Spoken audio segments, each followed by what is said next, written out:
కేటీఆర్, నువ్వే పెద్ద 420, నీ బాబు ఒక చీటర్, నీ బావ ఒక లోఫర్, నీ చెల్లొక లిక్కర్ డాన్, మీ ఫ్యామిలీలోనే దొంగలందరినీ పెట్టుకుని దొంగే ఎల్లి దొంగ దొంగ అని అరిచినట్లేదు. ప్రజలు ఏమైనా చెవుల్లో కాలీఫ్లవర్లు పెట్టుకున్నారా డ్రామారావు? మీ జాతి పీతగాడు కాళేశ్వరం 1,00,000 కోట్లు మొత్తం నాకేశాడు. ఇంకా తెలంగాణలో నాకడానికి ఏం మిగలలేదు, పిప్పి మాత్రం మిగిలింది. 100 కోట్లు లిక్కర్ లిల్లీ నొక్కేసింది. 53 కోట్లు ఫార్ములా రేసులో నువ్వు నొక్కేశావు.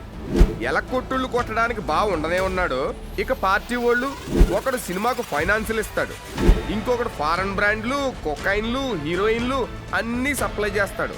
మరొకడు మైనింగ్ మాఫియా డాన్ గాడు మొత్తం తెలంగాణ కొండలను పిండి చేసేసాడు. ఇంకొకడు రియల్ ఎస్టేట్ చేస్తూ తెలంగాణను తాకట్టు పెట్టేశాడు. కోట్లున్న వాడికే తప్ప పేదోడికి సీట్ ఇచ్చారా? నీ అబ్బా కొడుకులు కలిసి మొత్తం దోచేసి దొంగ దొంగ అంటారేంట్రా? దొంగ నా కొడకల్లారా, మీరే కదా తెలంగాణ దొంగలు, తెలంగాణ ద్రోహులు, తెలంగాణ వంచకులు, తెలంగాణకి పట్టిన దరిద్రపు నేతలు.